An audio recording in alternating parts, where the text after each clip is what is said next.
हैं grade 10 CBSE का एक बहुत ही इंटरेस्टिंग और इम्पोर्टेंट टॉपिक जिसको बोर्ड की तरफ से बहुत ज्यादा वेटेज दिया गया है। जी हाँ, मैं बात कर रही हूँ ट्रिग्नोमेट्री की।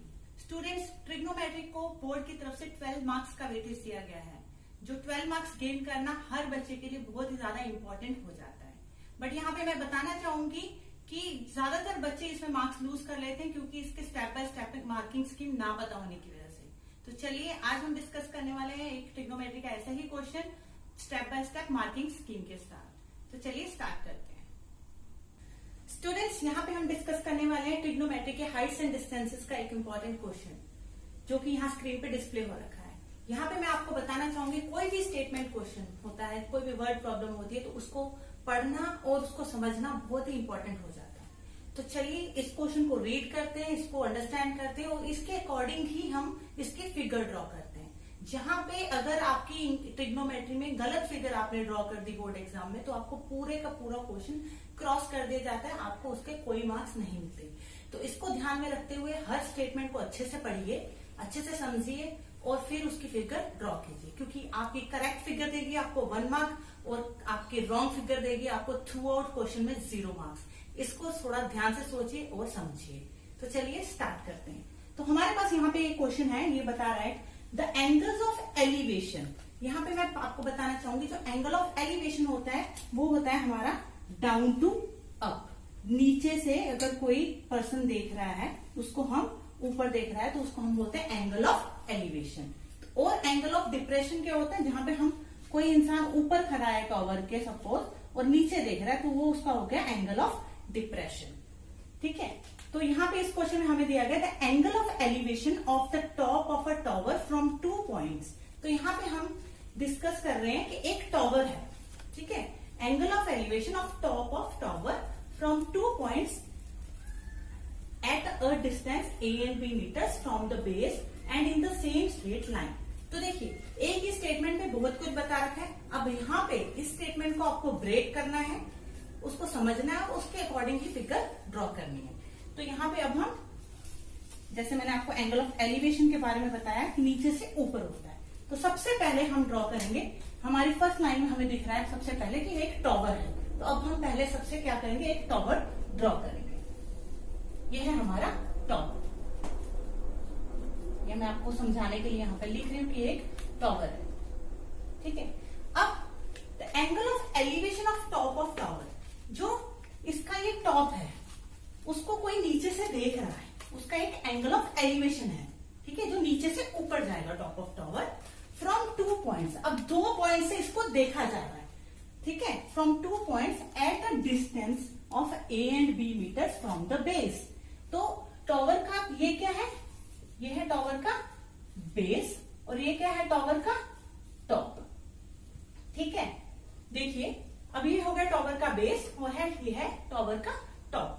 अब यहाँ पे हमें बताया जा रहा है कि एंगल ऑफ एलिवेशन है और 2 पॉइंट से है, ठीक है। अब कोई भी वो 2 पॉइंट हो सकते हैं। और एक और चीज लिखी है स्टेटमेंट की वो सेम स्ट्रेट लाइन में है, एक ही तरफ है, मतलब टॉवर के इधर या उधर नहीं है, एक ही तरफ है, या इधर को है या दोनों पॉइंट्स इधर को है, ठीक है। तो इसको समझते हुए हम फिगर ड्रॉ कर रहे हैं। अगर मैंने इसको टॉवर ले लिया, ये टॉवर का बेस है, तो कोई भी 2 पॉइंट्स हैं जो बेस से a मीटर और b मीटर की दूरी पे हैं, तो उसका एंगल ऑफ एलिवेशन, मतलब जो एंगल है वो नीचे से ऊपर जा रहे हैं ये दोनों, ठीक। तो कुछ ऐसा फिगर बन के हमारे सामने आता है।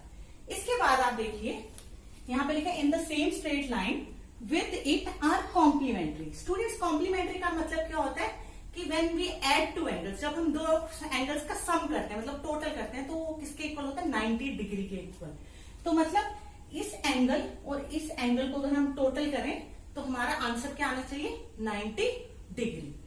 तो एक एंगल को अगर मैं थीटा लेती हूं तो दूसरा एंगल बन जाएगा मेरा 90 माइनस थीटा, 90 माइनस थीटा, क्योंकि दोनों को टोटल करेंगे तो आंसर क्या आएगा, 90 डिग्री। तो सपोज मैं एक एंगल आपको करके दिखाती हूँ। एक एंगल को मैंने ले लिया थीटा, दूसरे को मैंने ले लिया 90 माइनस थीटा।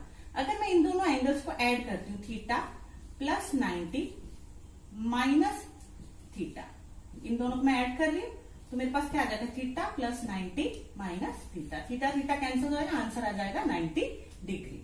ठीक है, तो इसी हिसाब से हमने इन दोनों एंगल्स को ले लिया। ये एंगल हमने मान लिया कि थीटा है और ये एंगल को हमने मान लिया कि 90 डिग्री माइनस थीटा है। ठीक है, यहाँ पे मैंने आपको बताया कि ये टॉप है, ये टॉवर है, ये बेस है। ठीक है, अब आगे चलते हैं। अब हमें क्या करना है, prove that the height of tower is square root AB metres. अब यहाँ पे हमें दिया गया था कि जो दो पॉइंट है उसका डिस्टेंस क्या है, A और B। तो फर्स्ट पॉइंट का डिस्टेंस हम बेस से ले लेते हैं कि ये है A मीटर्स, और सेकंड पॉइंट का डिस्टेंस हम ले लेते हैं कि ये है B metres from the base of the tower, tower के बेस। अब हम हर पॉइंट, फिगर के हर पॉइंट को एक नाम देंगे। नाम क्या है, उसको अल्फाबेट से हम डिनोट करेंगे। तो यहाँ पे मैं इस टॉप और बेस को रिमूव कर रही हूं अभी। ये मैंने लिखा था आपको सिर्फ समझाने के लिए। तो यहाँ पे मैं ले लेती हूँ A, पॉइंट A, इसको मैं ले लेती हूँ B जो कि मेरा 90 डिग्री है, ये है C और ये है D। अब एक चीज यहाँ पे आपको याद रखनी है कि ट्रिग्नोमेट्री में जो भी आपका टॉवर है, कुछ भी गिवन है, टॉवर गिवन है, ट्री गिवन है, वो हमेशा ग्राउंड से 90 डिग्री के एंगल पे परपेंडिकुलर ही खड़ा होगा, अनलेस और अनटिल इट इज स्पेसिफाइड कि वो किसी और एंगल पे है, क्योंकि ट्रिग्नोमेट्री बेस्ड ही राइट एंगल ट्राइंगल पे होती है। ठीक है, तो ये हमारा बन के तैयार हो गया एक पूरा ट्रिग्नोमेट्री के बेस पे, इस क्वेश्चन के बेस पे फिगर। अब यहाँ पे मैं बताना चाहूंगी ये फिगर, ये अकेला फिगर कैरी करता है 1 मार्क। इसका क्या है, 1 मार्क, सिर्फ फिगर का। ठीक है, तो चलिए अब यहाँ पे आगे हम पढ़ते हैं कि हमने इसकी हाइट को स्क्वायर रूट AB प्रूव करना है। तो हाइट को स्क्वायर रूट AB प्रूव करना है, तो पहले मैं टॉवर की हाइट को H मीटर लेट कर लूंगी, H मीटर्स। बार बार AB लिखना डिफिकल्ट लगता है, तो उसको हम सिंपल H से डिनोट कर पाएंगे। उसके बाद लिखा है कि also prove that height of tower is 6 meter if the distances are 9 meter and 4 meter respectively. पहले ये हाइट प्रूव करने के बाद हमें क्या लिखना है कि अगर हमारे पास ये जो डिस्टेंस है A और B, ये अगर 9 और 4 मीटर्स है, तो हमारे पास हाइट कितनी आ जाएगी, 6 मीटर्स। तो पहले हम इतना प्रूव करेंगे, उसके बाद हम इसका rest of the part prove करेंगे। तो ये हमारी बन गई है करेक्ट फिगर। अब हमने लिखना है यहाँ पे एंगल्स को कि हमने कौन सा एंगल थीटा लिया, कौन सा एंगल 90 माइनस थीटा लिए, और हमने लेट किया है height of the tower equal to H meters. तो यहाँ पे हम स्टार्ट कर रहे हैं अपना सॉल्यूशन को लिखना। तो यहाँ पे हम लेते हैं late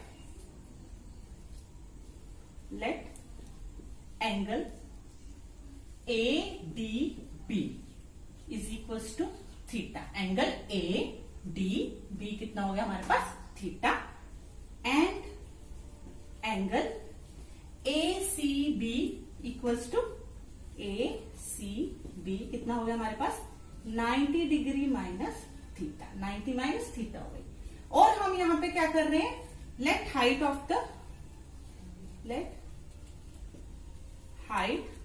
of the tower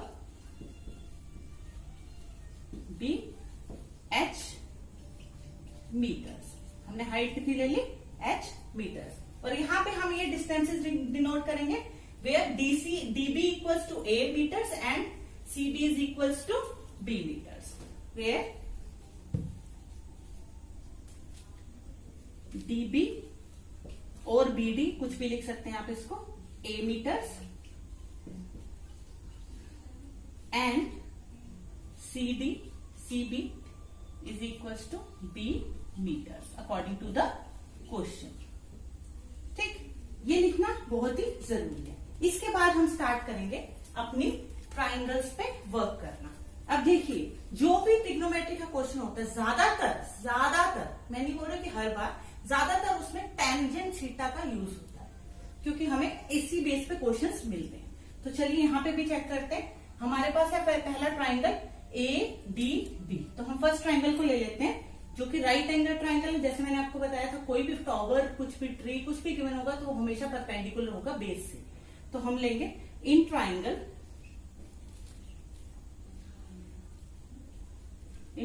ADB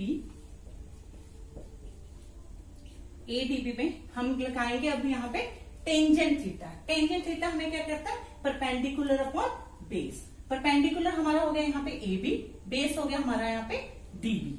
तो in triangle ADB tangent theta, अब थीटा ही लेंगे क्योंकि यहाँ पे हमने थीटा लेट किया है, ठीक है, is equals to perpendicular upon base. अब परपेंडिकुलर हमारे पास यहाँ पे है AB और बेस है हमारे पास DB। परपेंडिकुलर को हमने क्या लिखा है, AB को हमने माना है h मीटर और बेस है हमारा DB A मीटर। तो इस इक्वेशन को हम मान लेते हैं इक्वेशन नंबर 1, ठीक है। अब हम दूसरी ट्राइंगल ले लेंगे ACB। तो इन ट्राइंगल ACB फिर से हम लेंगे टेंजेंट थीटा। अब टेंजेंट हमारा ये थीटा क्या है हमारे पास, 90 माइनस थीटा, तो थीटा की जगह हम लिखेंगे 90 माइनस थीटा। तो ये हो जाएगा टेंजेंट 90 माइनस थीटा। फिर से ये, अब यहाँ पे स्टूडेंट्स देखिए टेंजेंट 90 माइनस थीटा किसके इक्वल होता है, कॉट थीटा के, ठीक है। तो वैसे हम यहाँ पे टेंजेंट का फॉर्मूला लगा रहे हैं, तो जो किसके हमारे इक्वल है, परपेंडिकुलर अपॉन बेस के। अब परपेंडिकुलर इस केस में कितना है, AB है और बेस है हमारे पास CB। परपेंडिकुलर है हमारे पास AB, बेस है CB या BC, आप उसको कुछ भी लिख सकते हैं। AB की वैल्यू फिर से वही है h, CB की वैल्यू है हमारे पास B मीटर, ठीक है। इसको इक्वेशन 2 मानने से पहले हम पहले इसको सॉल्व कर लेंगे। टेंजेंट ऑफ 90 माइनस थीटा किसके इक्वल होता है, कॉट थीटा के, कोटेंजेंट थीटा। तो ये हमारे पास आ जाएगा cot theta is equals to h upon B। तो ये बन गई हमारी इक्वेशन नंबर 2। अब देखिए हमारे पास दो इक्वेशंस बन गई हैं, ये थे हमारे दो स्टेप। अब थर्ड स्टेप में हम क्या करेंगे, इन दोनों स्टेप्स को आपस में मल्टीप्लाई कर देंगे, multiplying equation 1 and equation 2। Multiplying equation 1 and equation 2। अब यहां पे देखिए इक्वेशन 1 को हम इक्वेशन 2 से मल्टीप्लाई करेंगे, जिसका मतलब क्या है, टेंजेंट थीटा मल्टीप्लाई होगा कोटेंजेंट थीटा से, h अपॉन ए मल्टीप्लाई होगा h अपॉन b से। तो यहाँ पे हम लिखते हैं, तो tan theta into left side पे हमारा टेंजेंट थीटा मल्टीप्लाई हो रहा है कोटेंजेंट थीटा से कॉट थीटा, और राइट हैंड साइड पे हमारा मल्टीप्लाई होगा h upon a into h upon b, h upon a into h upon b। अब मल्टीप्लाई करने के बाद हमारे पास क्या रिजल्ट आता है, tan को कॉट से करेंगे, कॉट क्या होता है 1 अपॉन tan। मल्टीप्लाई करने के बाद हमारे पास रिजल्ट क्या आ जाएगा, यहाँ पे 1 और इधर आ जाएगा h स्क्वायर अपॉन AB। तो ये हो जाएगा 1 is equal to h square upon AB। अब AB क्रॉस मल्टीप्लाई करेंगे, AB इधर चला जाएगा और इसके नीचे जो 1 है वो इससे h स्क्वायर से मल्टीप्लाई होगा, तो हमारे पास आ जाएगा h square is equal to AB। अब स्क्वायर रूट लेके तो h स्क्वायर रूट लेंगे तो h की वैल्यू आ जाएगी plus minus square root AB। अब यहाँ पे स्टूडेंट्स जो हाइट है वो कभी भी नेगेटिव नहीं हो सकती है, माइनस मीटर्स में नहीं हो सकती है। तो नेग्लेक्टिंग द नेगेटिव साइन, तो हमारे पास h इक्वल टू आ जाएगा स्क्वायर रूट AB। तो यहाँ पे हम लिख देंगे नेग्लेक्टिंग द नेगेटिव साइन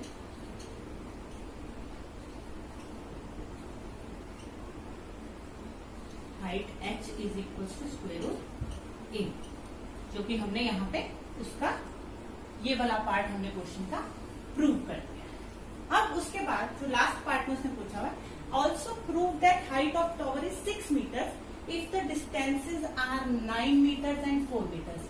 यानी कि अगर हमारा A 9 मीटर्स होता है और B 4 मीटर्स होता है, तो हमारी हाइट कितनी आनी चाहिए, 6 मीटर्स। तो अभी इसी से ऐसे स्टार्ट करते हैं, मैं नेक्स्ट उसमें स्टार्ट करेंगे, यहाँ पे पूरा स्पेस नहीं है।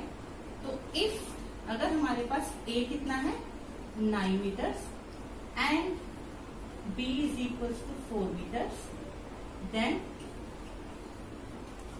यूजिंग, यहाँ पे हम ले लेंगे इसको इक्वेशन नंबर 3। तो using equation 3 then putting value of a and b in equation number 3 we get, हमारे पास क्या आ जाएगा, h आ जाएगा square root A B. Square root A B means a is multiplied by b. तो यहाँ पे हम 9 into 4 कर देंगे. 9 into 4 जो किसके इक्वल होता है, स्क्वायर रूट 36. h कितना आ गया, प्लस माइनस 6. ठीक है, h हमारा स्क्वायर रूट 36 था, स्क्वायर रूट रिमूव करेंगे तो h कितना आ जाएगा, प्लस माइनस 6. तो यहाँ पे हम फिर से हाइट हमारी नेगेटिव में नहीं हो सकती, तो नेगेटिव साइन को रिमूव करेंगे तो h आ जाएगा equal to 6. Neglecting the negative value.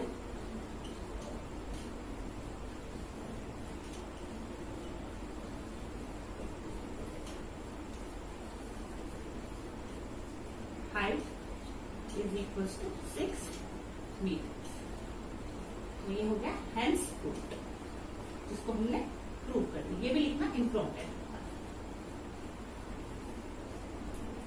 तो स्टूडेंट्स ये था हमारा एक बहुत ही important question height and distances का. तो चलिए अब मैं आपको इसकी मार्किंग स्कीम के बारे में बताती हूँ. जैसे कि मैंने पहले बताया था कि फिगर कंटेन करती है पूरा एक नंबर, बट आपकी फिगर पूरी तरह से करेक्ट होनी चाहिए. दूसरा पार्ट है आपका जो इतना पार्ट है स्क्वेयरिंग, यहाँ इक्वेशन नंबर 1 और इक्वेशन नंबर 2 तक जो ये सारा पार्ट है, ये है फुल 1 मार्क का. ये हो जाता है फुल 1 मार्क का. ठीक है, नेक्स्ट पार्ट जो यहाँ जहां पे हम ये स्टेप कर रहे हैं मल्टीप्लाई वाला, यहां तक इस स्टेप का, ये स्टेप है हमारा फिर से 1 मार्क का. ठीक, और जो ये रिमेनिंग स्टेप है इस क्वेश्चन का, जिसमें हमने ए और बी की वैल्यू पुट करनी है और फिर उसको एच को प्रूव करना है 6 मीटर, ये हो जाता है हमारा 1 मार्क का. तो ये तीनों 1 + 1 + 1, ये 1 और 1, 3 ये हमारे 3 मार्क्स हो जाते हैं. और हमारा जो फाइनल है ये फिगर का मार्क्स, ये होता है 1 मार्क्स. इन सबको ऐड करके हमारा ये टोटल क्वेश्चन बन जाता है 4 मार्क्स का. ठीक है स्टूडेंट्स, तो do follow the marking scheme before writing in the booklet of board exams. आपको मार्किंग स्कीम पता होनी चाहिए, आपको स्टेप बाय स्टेप का सब हिसाब पता होना चाहिए, ताकि आप अच्छे से पूरे मार्क्स गेन कर सकें. तो ये थी हमारी आज की वीडियो. ट्रिग्नोमेट्री की और क्वेश्चन जानने के लिए हमारी ट्रिग्नोमेट्री सीरीज जो है वीडियोस की, उसको फॉलो करते रहे. आप हर वीडियो देखिए ताकि आपको ट्रिग्नोमेट्री से रिलेटेड हर तरह का क्वेश्चन जो बोर्ड एग्जाम में आ चुका है या इम्पोर्टेंट है, जो उसके आने के चांसेस है, उसको आपको पता चल सके. और हर वीडियो में हम marking scheme step by step जरूर बताएंगे. तो चलिए, थैंक यू, मिलेंगे नेक्स्ट वीडियो में.